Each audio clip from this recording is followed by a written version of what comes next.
નમસ્કાર દર્શક મિત્રો, એમડી ગુજરાતી ન્યૂઝ ચેનલમાં આપનું હાર્દિક સ્વાગત છે। હવે નિહાળીએ આજના મુખ્ય સમાચાર। તારીખ 22/12/2023 શુક્રવારના રોજ પાલનપુર શહેર પશ્ચિમ પોલીસ સ્ટેશન વિસ્તારમાં બાવરી ડેરામાં 2 વર્ષની બાળકીના થયેલ મર્ડરના વણશોધાયેલ ગુનાનો ગણતરીના દિવસોમાં ભેદ ઉકેલી હત્યારાને પકડી પાડતી લોકલ ક્રાઇમ બ્રાન્ચ બનાસકાંઠા તથા પાલનપુર શહેર પશ્ચિમ પોલીસ।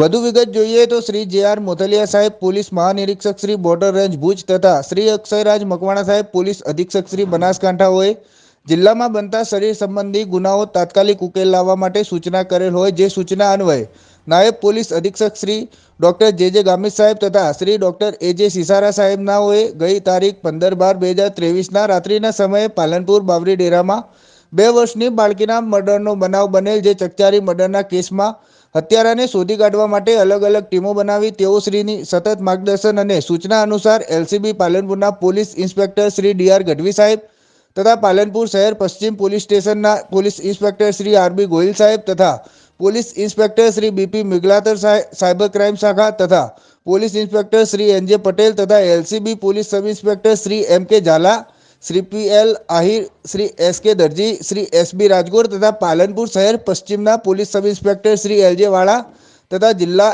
એમઓબી શાખાના police sub inspector Shri A D. Chavda તથા પોલીસ સ્ટાફના માણસો સાથે ભરોસાના બાતમીદારોની મારફતે માહિતી મેળવી આ ગુનાના આરોપીને મરણ જનાર 2 વર્ષની બાળકી અનિતાબેન ડોટર ઓફ ધીરસિંગભાઈ ગોવિંદભાઈ કોળી બાવરી રહેઠાણ પાલનપુર તારાનગર બાવરી ડેરા તાલુકો પાલનપુર વાળીને પોતાના ઘરેથી સૂતેલી હાલતમાં ઉપાડી જઈ નજીકના વિસ્તારમાં આવેલ બાવળની જાડીમાં મર્ડર કરી લાશ ફેંકનાર આરોપી વિશે ચોક્કસ માહિતી મેળવી આ ગુનામાં સંડોવાયેલ આરોપીની પ્રથમ તપાસ કરી ગુનાના કામે પ્રથમ સમગ્ર ઘટના કેમ બની, કેવી રીતે બની તે તમામ બાબતોનો અભ્યાસ કરી પુરાવા આધારે આરોપીને અલગ અલગ ટીમો દ્વારા સઘન પૂછપરછ કરી, જે તમામ ટીમોએ દિવસ રાત મહેનત કરી પાલનપુર તારાનગર બાવરી ડેરામાં સર્ચ ઓપરેશનો કરી ગણતરીના દિવસોમાં આરોપીને પકડી પાડેલ છે।